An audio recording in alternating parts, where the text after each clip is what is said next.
All right, let's see. Try number 2. All right, if once again, if you guys can hear me okay, I got my earbuds in now, but if you can hear me okay and you're on with me live, if you'll drop a comment to let me know it's all working, that would be really helpful. Um, and while we're doing that, I appreciate your patience as I'm just making sure all the tech is up to speed and working the way that it's designed to. It looks like it on my end. So, hello, happy Sunday. Let me just check on the YouTubes. Okay, that looks like it's working. So, happy Sunday and welcome to another Sunday service. And today's conversation, we are talking about true partnership. So, when it comes to relationship, there's this phenomenon called hot and cold behavior that is often talked about. And we are going to see why that even is a thing and um, how to course correct so that we can be in alignment with ourselves and with the person or people that we are in relationship with. And then we're also going to talk about something that may not be um, a known issue. I it was shown to me recently, and so I'm going to share with you from the Golden Journal of Divine Downloads, and it's called the pedestal pattern. I know that certainly for me in my life and my relationships, and not just an intimate relationship, but other important relationships, that I had this pattern, the pedestal pattern is what I'm calling it. I had it going on until relatively recently when I was able to see it. And then I'll use the term course correct, but we could simply say fix it. But I just, me, I'm not, I don't think that there are problems the way that most people think about problems. They're just opportunities to um, realign with our highest, most um, authentic self, right? Our divinity, as I like to say. So, okay, so again, if you're just joining me, and just let me know you're hearing me loud and clear by dropping a comment below the video to again just let me know it's all working, right? That I had to log off earlier because my audio wasn't working right. So okay, so let's just dive right on into this thing called hot and cold behavior and why it even exists. So typically, hot and cold behavior refers to behavior in a relationship where somebody is very attentive and engaged in the relationship. And then for whatever reason, they seem to go cold, right? Back off, are less attentive or less engaged or affectionate or whatever that may be. And that can be in the context of like a dating relationship or even like a long term relationship. It could also be in the context of a professional relationship. So maybe you've got clients with whom you have this rockin' and rollin' relationship. Things are going great. Um, but then it seems like they're less engaged, less interested, less, in your world for whatever reason. And then the tendency that we have is to start to make that behavior, the other person's behavior, mean something about us.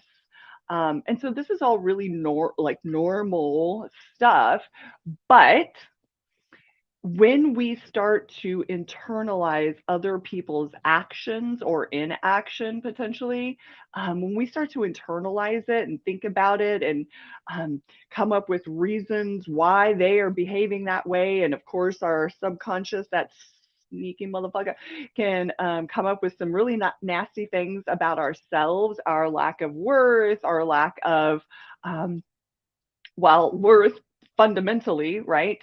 But we start to create, typically speaking, if left unchecked, we create these negative stories about ourselves based on an unconscious belief about ourselves that I call a soul wound. So the negative story, why somebody is acting the way that they are after being hot and all up in your business and then cold and not really in your world at all anymore, or in some, some degree of that, right? So um, once we start creating those stories in our minds, even just thinking about them, even just thinking about them occasionally, but it's revealing to us our subconscious belief of our about ourselves as it relates to that wound or that lack of worthiness. And so what then happens is we actually manifest that reality because we've been dwelling on it. And I'll say this, we don't even have to dwell on it for it to materialize. So we then create this like self-fulfilling prophecy, and then our whole story about why they pieced out becomes like, well, see, I knew it. I knew that that's what that person was thinking, and why about me, right? I knew that was what was going on. Well, guess what? You did know it, and therefore you did manifest it. Whether or not that was what was happening to begin with or not, you materialize that reality to create supporting evidence for your belief about yourself. So, as it relates to hot and cold behavior, um, my encouragement for all of us, myself included, is that we stop making other people's behavior mean something about us, right? Um, we stop spinning our stories about why people act the way they do. And now we can zoom out. This doesn't need to be in the context of relationship at all at this point in time, right? But I mean, everything is about there is always a relational context to our lives, so it's somewhat inescapable. But um, my encouragement is that we drop the negative, self-fulfilling fucking prophecies about other people and ourselves, and instead like, okay, sounds great, right? How do we do that? Well, we investigate what that soul wound, that negative, fundamental negative belief about ourselves is that resides deep in our subconscious. We go there, go in, right? That's the whole reason why I'm in the business of metaphysics, y'all, because it's not logical. It's not, it doesn't live in the mind or in the intellect. It doesn't, this stuff is not in the sphere of reason. So we have to exit that world, right? The logic where ego is like the emperor. And we have to get into that metaphysical or subconscious space and investigate what's at play there. When we're able to do that, we can uncover, or I like to say, diagnose our soul wound. And by the way, your soul wound is unique to you. It's like a fingerprint. So even when I use this blanket statement about being unworthy, a lot of people are aware of that. And so there's a lot of modalities and therapeutic approaches that will help you arrive at, if you even need the help, right? It's kind of like, we know we got an unworthiness wound thing going on, but the reason why just knowing that is the reason why that doesn't transform us rapidly out of that negative perpetuation of self-sabotage and whatever patterns we got going on, the way that it manifests.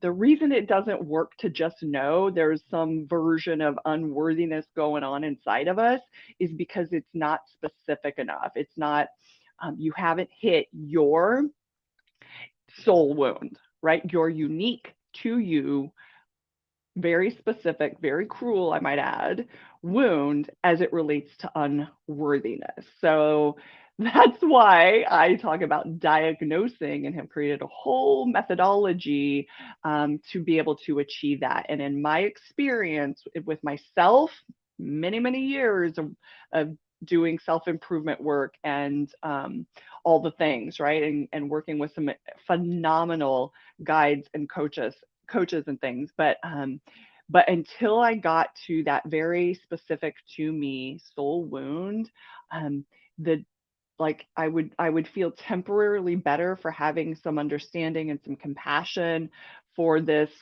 broken part of me, but it's like I never really got to the um what felt like the truth about me.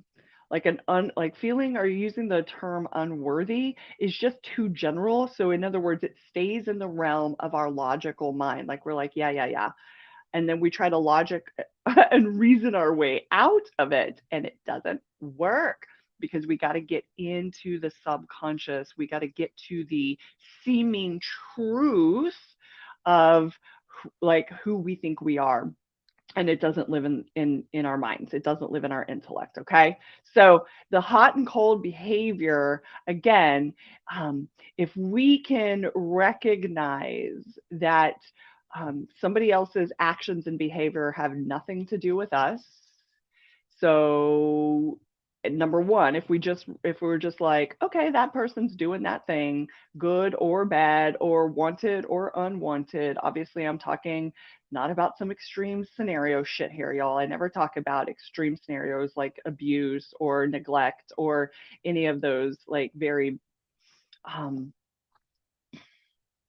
intense experiences, right? I'm talking to my people who are optimizers, right? Not those who are in some um, tumultuous place in relationship or in life or in your health.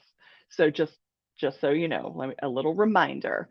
Um, so the hot and cold behavior is number one, recognize that other people's actions have nothing to do with you. So stop making up stories about yourself in a negative fashion that convince you it is about you and then manifests exactly the way you imagined it as a result. Okay, just stop.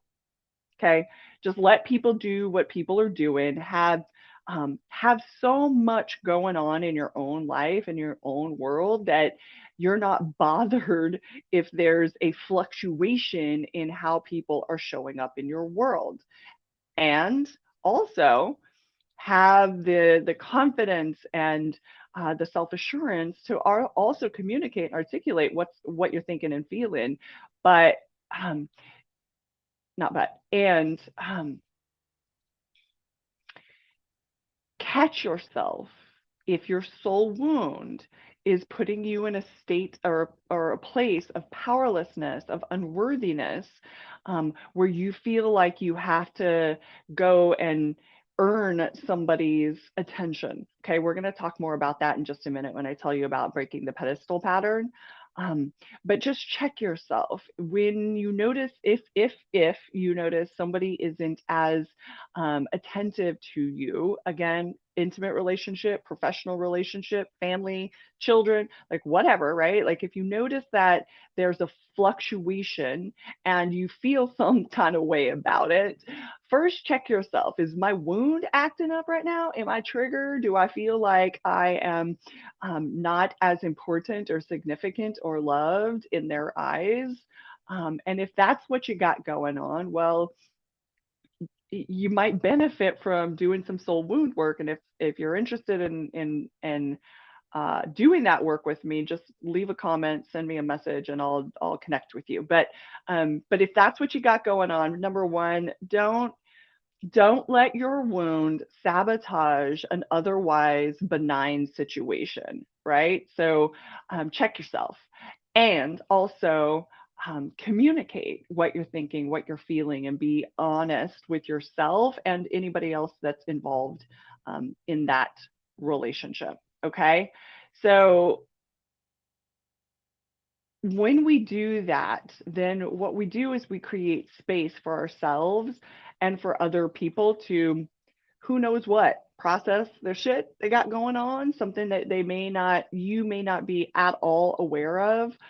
So you just give people the space and the grace to be themselves and live their lives. And trust, oh, my people have trust issues, and I'm one of my people, so I get it. But this work allows us to experience um, self-trust, trust in God, trust in the oneness and the love that everything is ultimately made of. And so when we have more trust, when we have, and it's always, trust is always an inside job, right? We think we can't trust the other person. And then we go about trying to control the situation. That shit never works, right? But we think that trust is about someone or something outside of us. It never is. It's always about trusting ourselves. And when I say ourselves in this context, I'm talking about our divinity or God. Okay, so lack of trust, or what appears as lack of trust in relationship, is always, every single fucking time, a lack of trust in our divinity. Okay, which is why the whole point of this ministry is know your divinity. Okay, like that is the mission that I'm on in this lifetime. So if we don't know our divinity, we're fucked, y'all. We are fucked. I mean, we might be living all right and good occasionally, but if we want to live extraordinary lives, like consistently, and weather the storms that life, stormy days, sunny days, like it's easy during the sunny days, but when the storms are brewing, if we don't have the knowledge or the knowing of our divinity, right, then man, the storms are just so much more destructive. Okay, so hot and cold behavior can be abated by knowing your divinity, knowing your soul wound, knowing its patterns and its ways of playing out, and being cognizant of your humanity, because everything I'm talking about here is just part of the human condition, and it is all good. Okay, it is all good. So let's talk about now, first off, any questions about what I just shared? Let me check in on the YouTubes, see if we got any questions coming in over here. Oh, good, Billy Joe. Yay, you're on the YouTube and you can hear me. Thank you for sharing that. I appreciate it. All right, let's go live chat. Boom. All right. And then let me see in the Facebook. How do I want to see this Facebook? All right, I don't have a poll or a question for you. Okay, so any questions you have about hot and cold behavior, drop them in the comments. I will get to the Q&A section of this service after the sermon. So let's get into the next part of this conversation today, and it is the pedestal pattern and how to break it. So let's first start with what it is. And I think I'm just going to read what I was given, what I was shown in my contemplation about this. So the pedestal pattern is where, and I'll use myself, I always use myself as the example, right? Where I put you on a pedestal and then I try to live up to what I think you want or need in order to stay in my life. Okay. And then it's interesting in my experience, what I've witnessed is that the people in our lives will also mirror this back to us, meaning they'll put us on a pedestal, and then when they feel like they are letting us down, they'll act out, in my experience, oftentimes coping with alcohol. And then they feel worse. And the story, right? The negative self-talk is I'm a failure. And then they leave. And so so it's an interesting thing to see other people behaving that way, and again, not making their behavior means something about me. This is some advanced fucking self-awareness shit I'm talking about here, y'all. So bear with me. But to see other people's behavior and not make a whole big story about that, not, just spin out some, you know, more buckets of evidence of why we aren't worthy, aren't lovable, aren't, you know, I guess, worth the time or sticking around for. Rather than doing that, it's an opportunity to see other people in our lives as mirror reflections for what we got going on in us. Okay. So it really does occur this way. This is interesting how life is, but it really does occur to us like someone was giving us all their love and attention, and so we felt like $1,000,000, and then they shifted their behavior, that hot and cold thing, right? And now we feel like paper money, like unwanted, not wanted anymore. So we go from feeling like a VIP to a nobody. Okay, I'm just sharing with you the notes from my journal here. So we go from feeling like a VIP to a nobody, and then we try to earn our way back up to somebody's status. Okay. So the journey really is, if we zoom out and we look at this from a spiritual or metaphysical perspective, the journey is we start out as a nobody. Again, this is our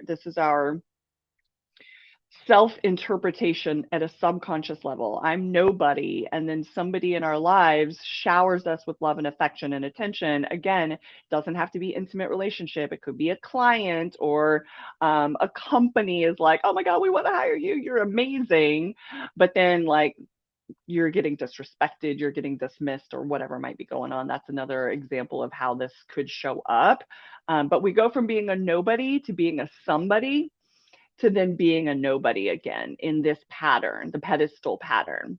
And so what we do unconsciously is we think we want to be a somebody again. We want that respect. We want that love. We want that affection. We want that attention. We want that um, engagement. Okay, we could even talk about it in the world of social media, if that's a measure for you of your significance. If your social engagement plummets, or you start getting like these sassy comments or something, and you let it affect you, and your soul wound gets triggered, so then you change your behavior to try to earn that respect and approval, um, trying to get your status back, trying to reach that place of being somebody, being special, being significant, being valued, being worthy again. But this is just the pattern playing out. So if we're able to see it, which is why I'm bringing it to your attention now, if you're able to see it, then you can recognize, or I'll just let you in on the secret. This pattern isn't so that you can earn your worth and experience love or validation. This pattern is really designed, because everything is perfect. This is not a problem, right? It's designed for you to um, recognize your divinity. All right. So you think you want somebody's status again, but what you're actually being called to is knowing the truth of who you are. Okay. So this pattern can lead you to divine union, right? Between your identity that is got a soul wound, it's got a flaw going on in it, right? That's part of how we're designed. But the divine union that I'm speaking about is between you and your identity. So when your divinity and your identity are synced up and working in tandem, then you're experiencing the full expression of your humanity, which by design we are meant to enjoy our our world, right? The physical world. We are meant to express ourselves, our love, our joy, our creativity in all the ways. So that's how we're designed. And this pattern, the pedestal pattern, if we can see it for what it is and recognize other people's behavior has nothing to do with us, they're just mirror reflections for what we got going on down in that subconscious space of ours. And when we can look at it that way and recognize this is the impetus for learning about ourselves on a greater, like at a greater level of self-knowing, and the divine union that it leads us to between the you that you consider yourself to be and God, which also I'll remind you is not somewhere out there up there in the air. It's literally, even to say in us isn't, that's like a that's a consolation way of saying it so the mind can understand it, but I'll just say it like that, right? So the God within us. So that, my friends, that is the true partnership that we're all, well, I won't speak about all of us, many of us are looking for. That's the kind of partnership that is unbreakable and divine in nature, and will always have our back, so to speak, no matter what other people in our lives are doing. Right. So when we have this true partnership, this divine union with our divinity, then we also, by default, like organically, with no effort, give grace and space to other people and whatever behaviors, whatever actions or inactions they got going on, right? So if we're interested in, and if you're watching this video, it's likely you are interested in freedom and fulfillment, right? Those are two primary motivators. Those are two things that you greatly value. And if that's the case, then this true partnership, this divine union between your identity and your divinity that I speak about and will continue to speak about at length, is the way to have um, freedom and fulfillment, even in the context of your relationships, intimate partnerships, marriages, professional relationships, parent child relationships, friend relationship, all the relationships, right? All of life is, for the most part, like I can't think of a scenario where we are not in relationship to the world, right? To one another in some capacity. Um, so the way to, I'll give you just the simple breakdown. And if you want more information about this, then just, you know how to find me, send me a message or whatever you want to do. And I can get you more information on how to further this conversation with me privately if you'd like.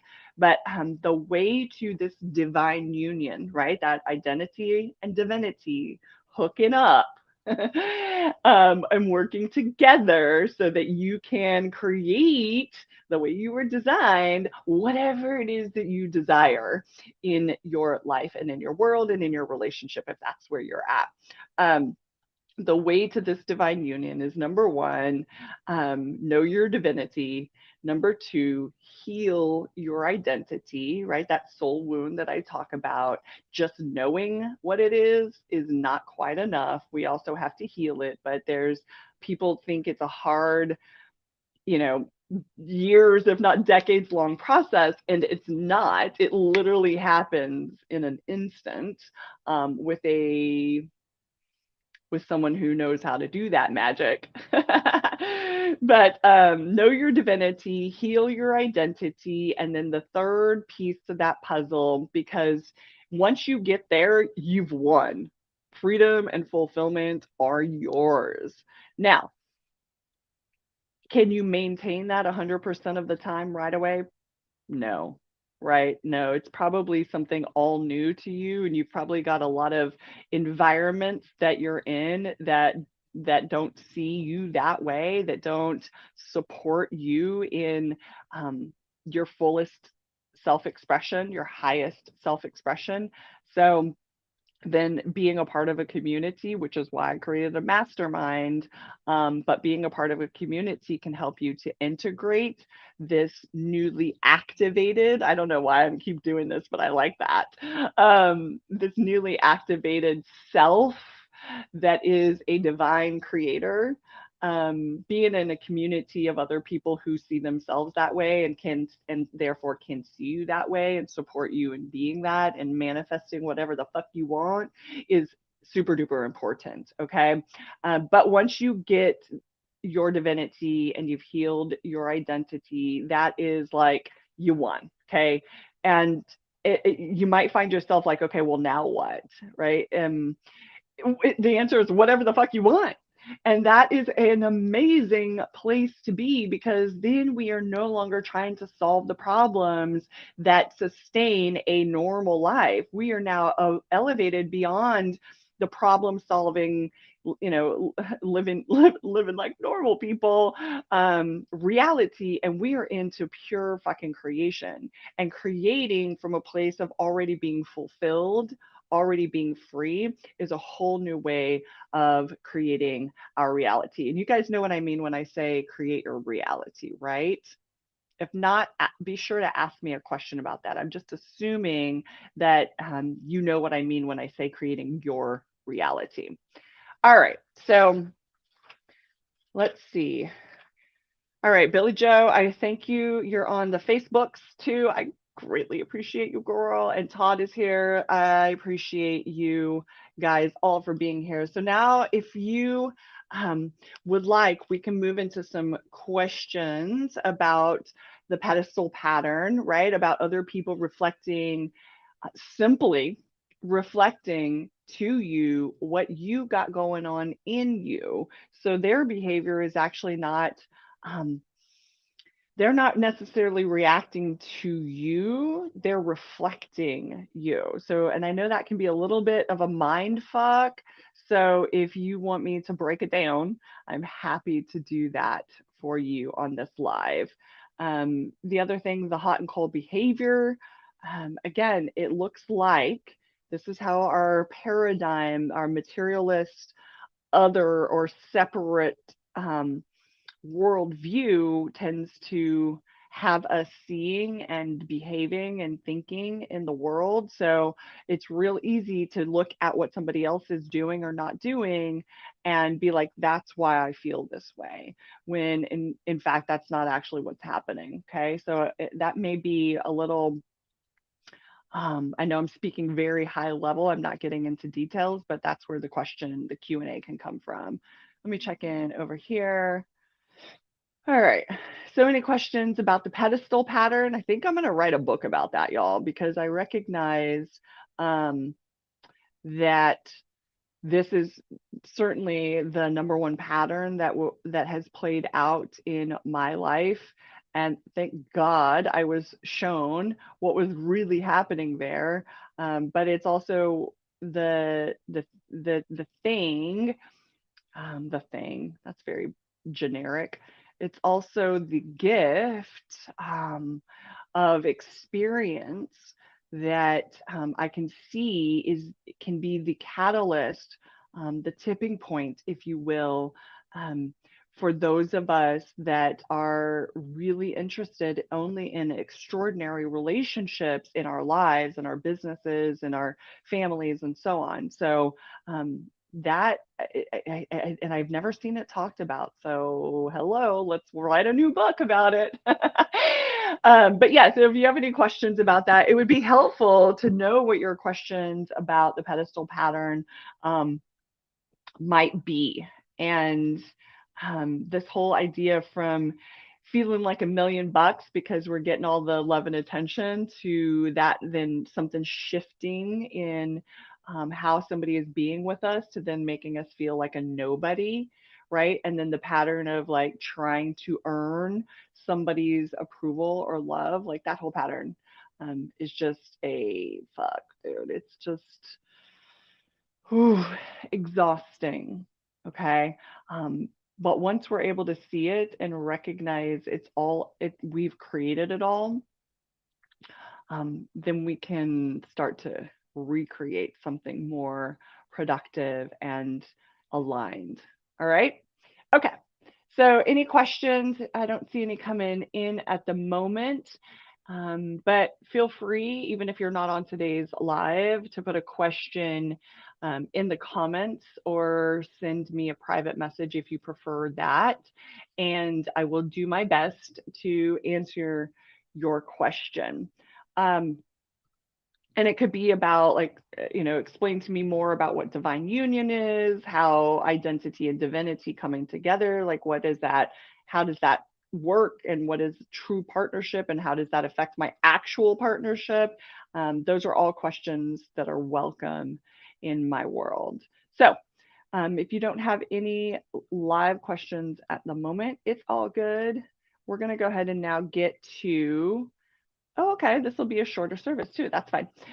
We're going to go ahead and get to metaphysical prayer. So this is something that every one of these services will include because it's so potent and it just feels real good to do. And I have seen, and myself included, have prayed in a very ineffective way for so long. So if I can support us actually using the faculties that we have to create what seem like miracles or magic in our life, if I can um, usher this into your world, then hallelujah, I fulfilled my biggest dream for us all to know who we actually are and why we're here and how life works.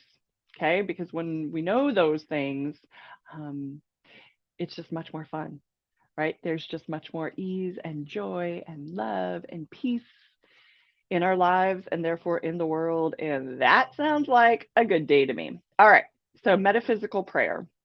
What metaphysical prayer is not is asking, pleading, hoping, wishing, wanting God, some entity out there above me, greater than me, that I have to earn the love of, asking God to please give me something or heal my heart or that relationship or save that person or whatever, right? That's where we've gone wrong. Um, because that's what we've been taught by and large, but that's not what metaphysical prayer is. That is a sure way to focus on and create, and therefore create more of these seeming problems and difficulties and um, challenges in our life. So metaphysical prayer is the recognition that God, the divine, is here now, always has been, always will be. It's indivisible, meaning we are not separate from that divinity, that infinite, infinite field of all possibilities that is essentially love and peace. Okay. We are not separate from that. So, when we pray, what we do is we access that aspect of ourselves. We can call it God. We, again, our minds, because of the way that we're designed, um, meaning in order to embody, to be embodied, to appear as the separate physical person with five senses, to navigate the world, to interpret the formless or God, the infinite, in order to interpret the formless in form through objects, we have to, like, God veils God's infinite self.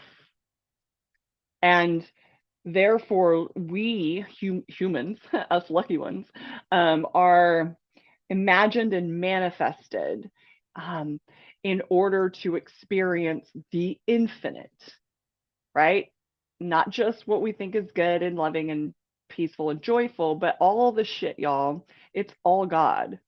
And so, in order to experience the allness that God is, we are these apparent localizations of the infinite. So, because we are apparent localizations of the infinite, right? That's where in the Bible it's like, I and my Father are one, but my Father is greater than me. Like, yeah, I am a localization of the infinite, and I am an aspect of the infinite. And once we get that about ourselves, right, then we shift from this separation consciousness and this paradigm of seeing ourselves as separate from one another and from the world. We actually access the oneness, or unity consciousness is another way to say that. And so when we pray, we like first, if that's a whole new idea to you, and your brain can't just like get it, like, yeah, I heard you say it once, Colette, so now I get it. Now let's get into the manifestation aspect of it. Like, if you need more, A, watch my videos, B, hit me up if you want some private consultation. But once we can get that, um, once we experience that truth, and by the way, your heart's always known it. Your head is the one that's like, I don't know about all that, right? Everything that really appears separate. Um, but your heart's always known that. That's why love, when two people experience love, what it is, it's the dissolution of our apparent separate beings. Okay, in other words, we experience that oneness. That's what love is: the dissolution of the separation consciousness, and the knowing of the unity consciousness, the knowing of God, the knowing of the oneness, the knowing of love. Right. So it's a pretty cool thing. So metaphysical prayer then is allowing that truth to be known to you, be present for you. And in that state of knowing, in that state of being, then so the prayer then is I say thank you, because it's accessing the infinite or quantum field of all possibilities, where everything already exists in its unmanifest form. So metaphysical prayer is accessing that quantum field, and saying thank you. I have a desire, right, for a Bentley, let's say, or whatever it is, right? I've got a desire for that. And because I have that desire, means that it's already fulfilled and exists in this field of limitless, infinite, all things, always, right? So the metaphysical prayer then is um, gratitude for knowing our infinite nature, and whether that's a health, like perfection in our bodies, gratitude for knowing that it already exists, and thank you for giving me the desire. The desire in and of itself is a gift. And so metaphysical prayer is about accessing that field of infinite love and allness, oneness, um, and supplanting, if you will, the gratitude, the acknowledgement for that which we desire, knowing that it is already fulfilled. So, also the gratitude, the appreciation of the fulfillment of that desire. Okay. Knowing that it's done, and it will absolutely materialize in physical form, from formless to object, right, to the physical form that we can actually enjoy with all of our senses. Um, so the only problem that shows up along the way is we might get into that state of unity consciousness and plant the seed of that desire in that quantum field.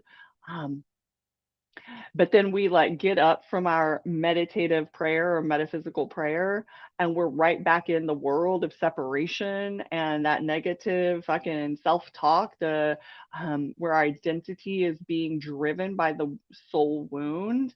And so if we're more in that place, the soul wounded identity of separation consciousness, then I mean, it's just going to be a bit of a bumpy road to materialize what we visualized potentially or gave, set grave grace and thanks for in prayer. It's going to be harder to experience it in physical form um, if we're hanging out mostly in our wounded identity and a world of separation. Okay. So just know that it's all overcomable. And if you want some support in that, um, in fact, I've, like I said, I've evolved beyond solving, lovingly said, the basic problems of people's lives. Did a lot of work in that realm for a number of years, but I'm no longer interested in that because number one, I don't really see things as problematic. I see things as opportunities to self-reflect and get to the truth of who we are and expand our knowing of ourselves, our divinity, paired with our identity. Like it's a real fucking thing. We're embodied, we're humans, and as an aspect of being human is our identity, our personality, our ego, if you like that word better. Um, but the problems that we face are only at the level of our identity. Okay. At the level of our divinity, it's only peace, it's only love, even in death, it's only good, it's only good. There is only like the Bible, y'all, it's only good news. Anything that you have been taught where there's not good news in there and you got to repent and work hard to earn your all the things, I'll talk about repent another day, but all of that is just, it's a misinterpretation and a mistranslation of the original teaching. Okay. So this is the most interesting thing that I am.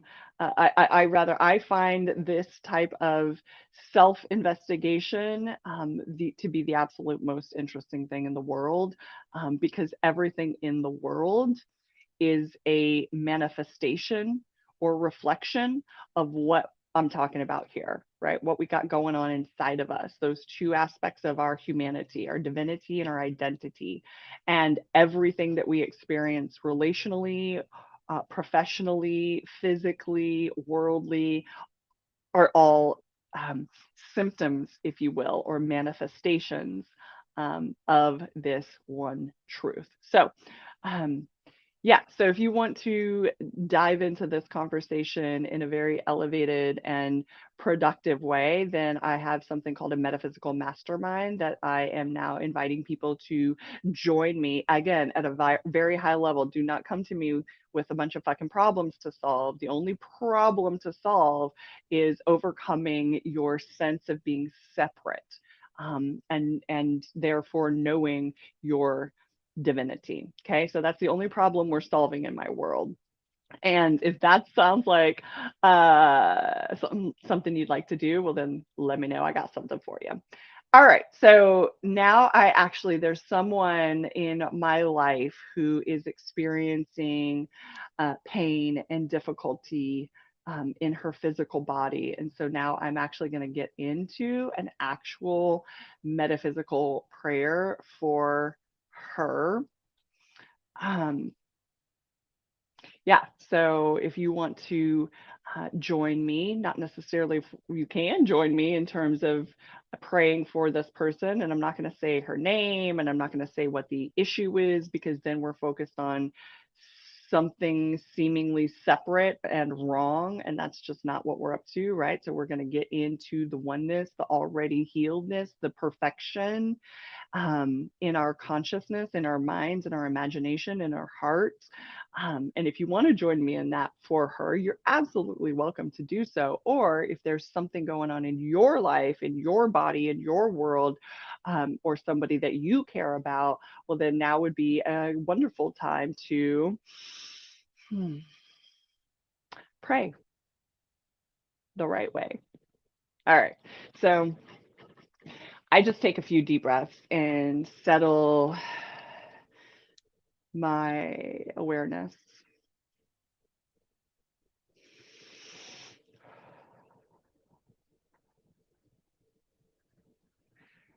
Soften it from all that activity that just went down.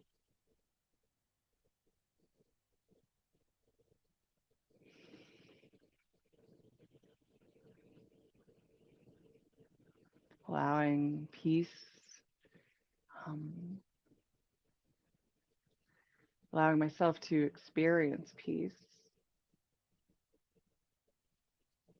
And so peace in our minds and love in our hearts. This is our divinity and the experience of our divinity.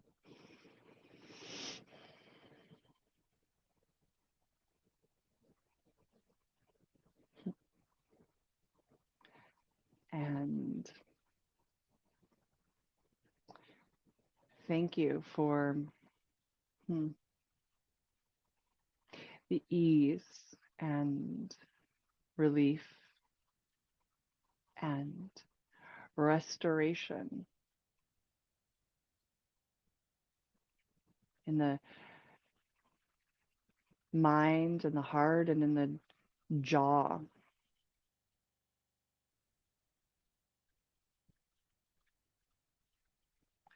Thank you for the perfection, the presence,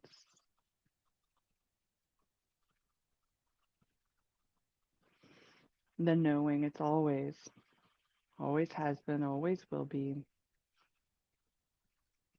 all right.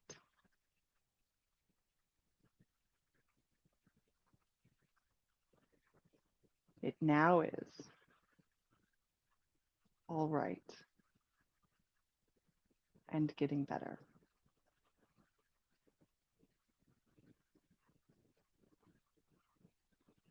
Mm-hmm. Yep. All right. Thank you. And so it is.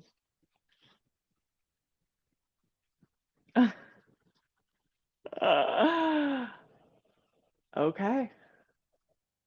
That was weird. Hmm. All right, you guys. I just opened my eyes and my screen was black, so don't know what's going on there. Hopefully you caught what you needed to catch. And um, I hope to see you next Sunday. Hit me up if you have questions or would like to dive more deeply into these topics with me. All right, you guys. Bye.